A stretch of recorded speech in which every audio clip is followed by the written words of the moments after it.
Hello, xin chào các bạn đang quay trở lại với channel Ninh Tito. Các bạn thân mến, hôm nay tiếp tục là một ngày Ninh ở nhà. Và tuy nhiên thì ngày hôm qua có một sự việc xảy ra mà mình không lường trước được, cũng như là mình không lên kế hoạch trước. Đó chính là mình có đi siêu thị và mình mua được một vài những cái đồ kiểu của Pizza for P nhưng mà họ đóng hộp ấy.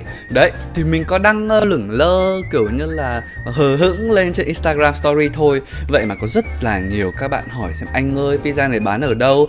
Anh ơi, ăn có ngon không? Và thú thực rằng mình là một fan trung thành của Pizza for P nhưng không biết được cái đồ đóng hộp của họ như thế nào, chất lượng ra sao, có ngon như ở quán không.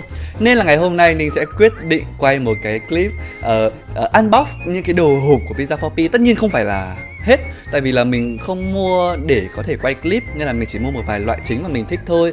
Nên là bây giờ thì hãy cùng vào lục tủ lạnh nhà Ninh xem là trong ngăn đá thì Ninh đã mua những cái loại gì. Bạn Hấu đang làm gì trước cửa nhà vệ sinh thế à? Bạn Hấu đang nằm buồn bã à? Mình không được đi bộ mấy ngày hôm nay à? Thương quá. Thôi nhưng mà thương thì cũng phải mở tủ lạnh thôi. Ta-da! Đây, hôm qua thì may quá Ninh về, Ninh có thể gọi là fill được kín cái tủ lạnh nhà Ninh.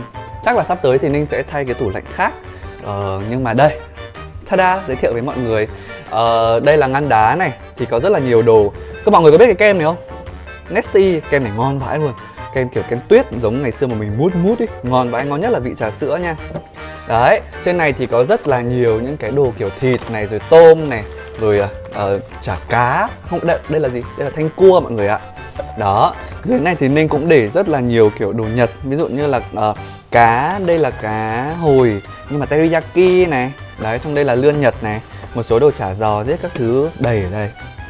Và, ta-da, ta-da, mình thích mỗi mì cua, mình không thích kiểu mì spaghetti mà thịt bò bằm lắm. Nhưng mà mình mua mỗi mì cua thôi. Đấy, hai cái hộp mì cua như này.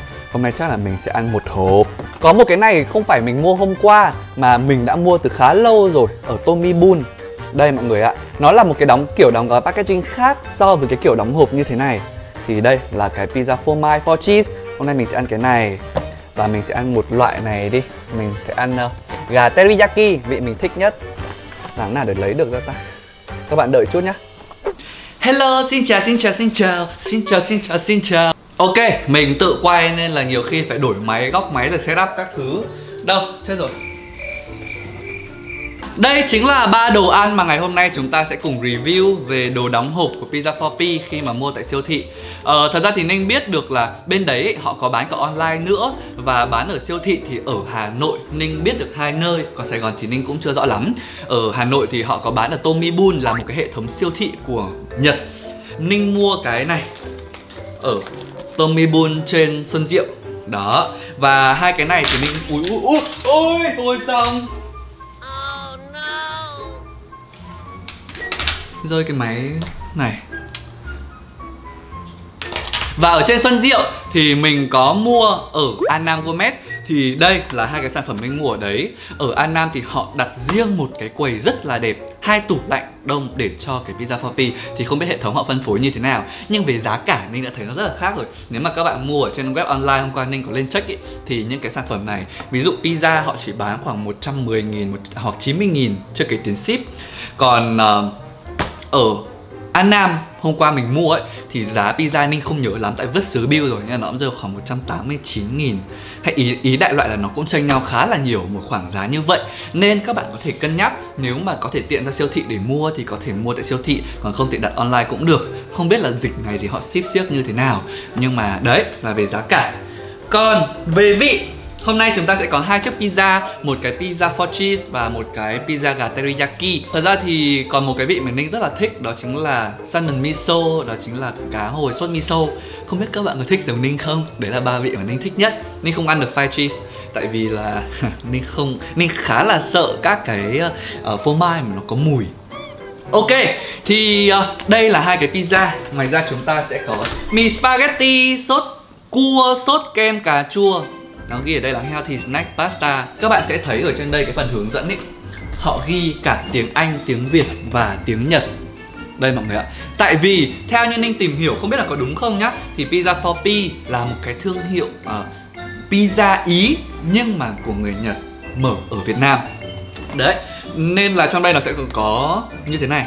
Đầu tiên sẽ có một cách chế biến, đó chính là bằng lò nướng.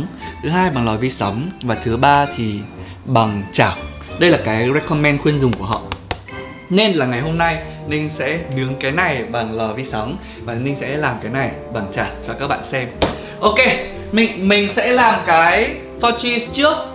Đây, four cheese thì mình sẽ làm bằng lò vi sóng. Nên là mình sẽ cất hai cái này vào tủ lạnh. Đây mọi người ạ, đầu tiên thì Ninh sẽ lấy cái khay trong lò vi sóng của nhà mình ra như thế này. Và mình sẽ đặt trực tiếp cái pizza lên trên. Sau đó đặt pizza vào lò vi sóng với nhiệt độ cao khoảng 800W trong 2 đến 3 phút. Không biết là các bạn có giống như Ninh không? Ở cái nhà này nửa năm rồi vẫn không biết cách chính thức để có thể chính xác để có thể sử dụng cái lò vi sóng này. Nên là mình cứ dùng thôi. Đây, mình đã vừa cho cái này lên đĩa. Tại vì mình nhớ ra là nếu mà cho vào lò vi sóng ấy thì tốt nhất không nên dùng giấy bạc. Tại vì nó tích điện nó rất là nguy hiểm. Nên mình đã cho vào một cái đĩa như thế này. Và mình cho vào lò vi sóng. Oh my god, đúng cái mùi đấy rồi các bạn ơi. Cái mùi four cheese rất là thơm luôn. Nhưng mà mình đang thắc mắc một cái là ở trong cái túi của họ nó không giống như kiểu mình đặt pizza về là nó không có mật ong. Nên là không biết thì pizza này nếu mà không có mật ong thì ăn nó có ngon không? Đó, và mình tìm quanh nhà thì cũng không thấy. Bạn Hấu thì cái đang thấy thơm quá, đứng nóng chờ hết ở đây mọi người ạ. Bây giờ chỉ còn 1 phút nữa là chúng ta đã ăn được rồi. Xong rồi đây mọi người ơi. Rất là thơm luôn và nóng. Ninh thì không có dao để cắt nhưng mà Ninh sẽ lấy kéo để cắt luôn. Thật ra thì các bạn nhìn cái pizza này các bạn sẽ thấy là nó không to bằng cái pizza ngoài hàng đâu. Nó cũng nhỏ thôi. Nên là cái giá nó rẻ hơn thì Ninh nghĩ là cũng là điều dễ hiểu. Ui, hấp dẫn quá. Ok, gập lại. Sao nó mềm cái đế thế nhỉ? Hay là mình để nhiệt độ nó chưa đủ cao? Ui, nóng quá. Và đây là một cái miếng pizza four cheese. Mời cả nhà ăn thử xem nó có ngon hay không nhé.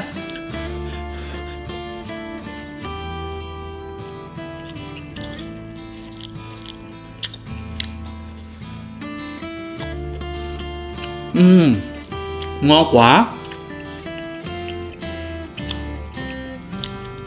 Cái vị bây giờ nó đang hơi mặn từ cái vị cheese và mùi 4 cái loại phô mai ở trong đây nó rất là thơm. Thì nữa bố cho Hấu ăn hạt nhá. Ninh muốn cho thêm một chút mật ong vào đây. Nó có vị ngọt như bình thường mình hay ăn ở ngoài hàng thì nó sẽ ngon hơn. Đó, còn như thế này thì nó đang thiên về vị mặn của phô mai. Thật ra thì chất lượng ok đấy. Vị phô mai nó vẫn y hệt như ngoài hàng thôi. Đó. Ngon quá. Cái đế này không biết làm sao, không biết là tí nữa áp chảo thì cho lên chảo thì nó có cứng hơn không. Nhưng mà đế này nó đang hơi mềm một chút.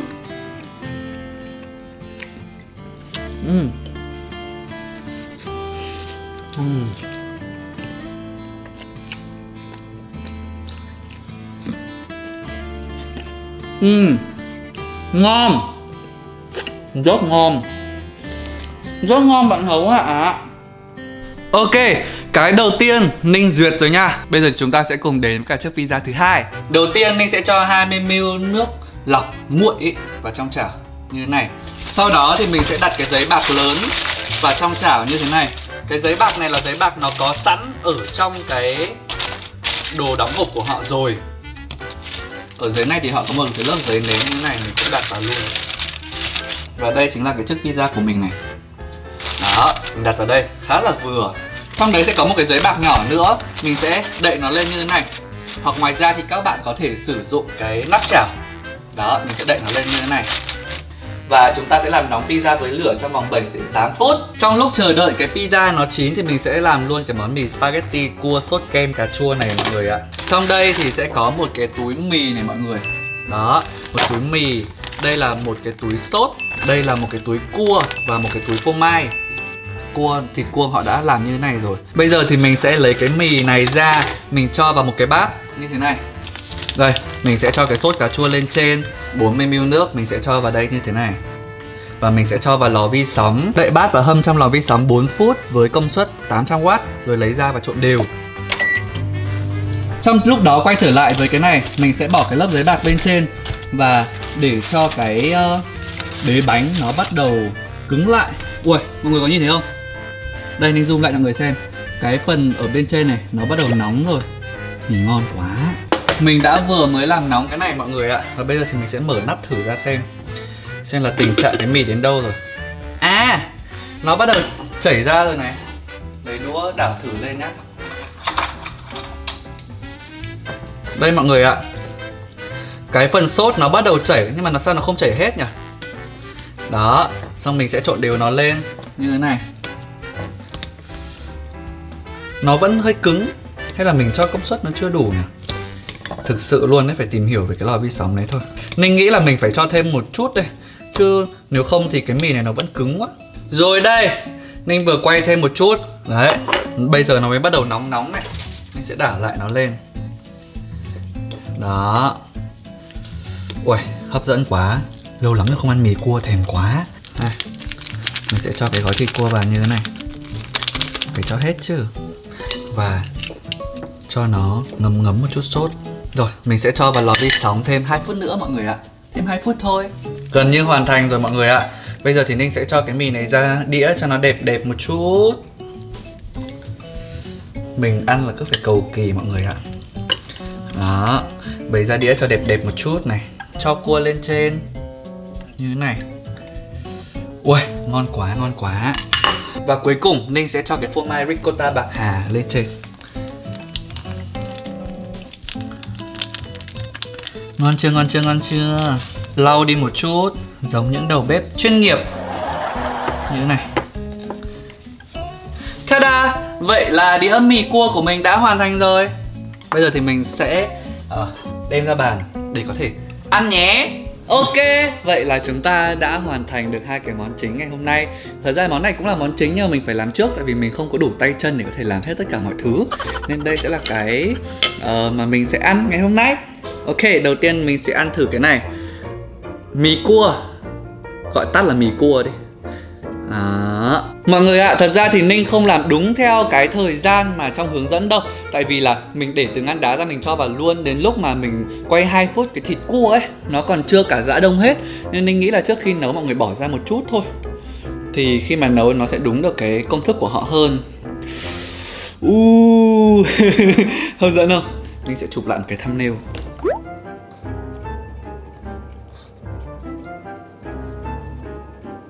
Ôi dồi, mỏi tay quá. Mỗi một lần quay Ninh lại phải chụp thumbnail kiểu như vậy mọi người ạ. Nóng quá. Ok, bây giờ ăn thử thôi. Mì cua phiên bản đông lạnh.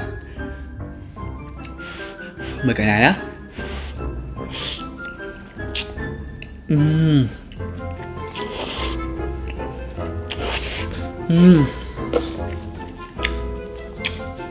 Ngon quá.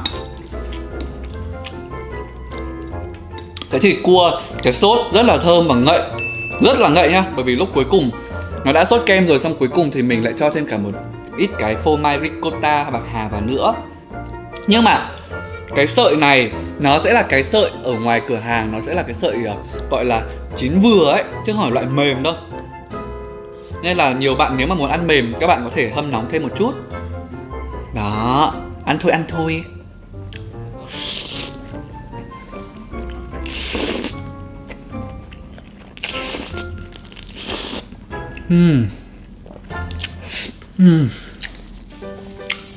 Xuất sắc. Mì cua rất ngon.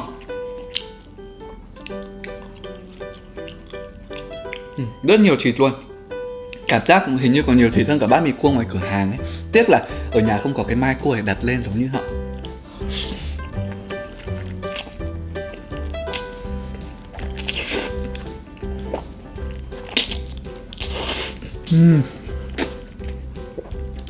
Mình sẽ chuyển sang pizza. Đấy, càng ngắm nhìn thì cái size pizza này nó rất là nhỏ. Nó nhỏ hơn cửa hàng rất là nhiều. Nó chỉ kiểu khoảng một nửa cái pizza của họ thôi. Nên mình nghĩ là cái giá nó chia đôi thế thì cũng là hợp lý, vẫn bằng giá ngoài hàng. Nếu mà các bạn nướng bằng chảo ấy thì cái đế của các bạn nó sẽ cứng hơn, giòn hơn. Nên bảo sao mà họ recommend, khuyên dùng cái cách là nướng bằng chảo. Rất là đơn giản thôi, ăn thử nhé.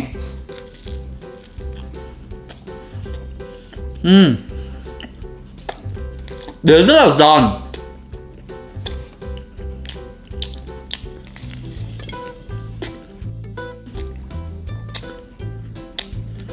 chất lượng thực sự của những cái loại này khi mà ship về nhà, không, khi phải đóng hộp nó vẫn ngon như ở ngoài hàng. Cái phần gà ở đây rất là thơm cùng với cả cheese, thêm một chút rong biển và tía tô phía bên trên. Ngon! Ngon, nhưng mà mình để hơi nguội, đáng nhẽ ra lúc nãy làm là phải ăn luôn, nên là kiểu cảm giác cái cheese nó đã bị để một lúc và nó bị nóng lại rồi.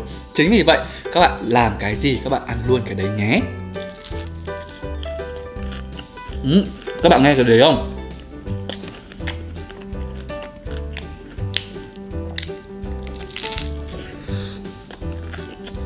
Ngon quá. Ok, và đó là toàn bộ review của Ninh về đồ ăn đóng hộp của Pizza 4P. Thực sự là phải khen về cái cách mà Pizza 4P chuyển từ bán hàng ở cửa hàng sang bán hàng online với cái chất lượng sản phẩm như thế này. Thứ nhất, cách đóng hộp rất là tinh tế, đẹp mắt, và quan trọng là cái hướng dẫn sử dụng nó dễ hiểu. Thứ hai là về cái chất lượng đồ ăn nó vẫn ngon như vậy, nhưng mà ngon đến khi lên bàn ăn thì nó lại còn phụ thuộc vào cách chế biến của các bạn cơ. Mình nghĩ là qua một vài lần khi mà các bạn chế biến đồ của Pizza 4P, các bạn sẽ biết cách làm nào cho nó ngon hơn, hoặc là làm nào cho nó phù hợp với khẩu vị của mình. Ví dụ lần sau hơi vất vả với cái lò vi sóng khi mà cái món mì cua này, Ninh nghĩ là Ninh sẽ cho vào chảo Ninh đảo luôn. Thì Ninh sẽ nghĩ là như vậy nó sẽ ngon và nó sẽ mềm nhanh hơn. Đấy, thì đấy là cái cách của Ninh. Còn thực sự một lần nữa dành lời khen cho cái bữa ăn ngày hôm nay. Và mặc dù đây không phải clip sponsor nhưng mà nãy giờ Ninh khen nhiều quá. Vâng. Đó, cảm ơn các bạn đã theo dõi clip ngày hôm nay. Hy vọng các bạn sẽ có một cái trải nghiệm thật là tuyệt vời. Và hy vọng rằng dịch sẽ sớm hết để chúng ta quay trở lại với cuộc sống bình thường mới. Và các bạn có cơ hội để ra Pizza 4P trải nghiệm dịch vụ của họ, đồ ăn của họ, nếu các bạn chưa bao giờ thử. Còn bây giờ xin chào và hẹn gặp lại. Bye bye. Bye bye.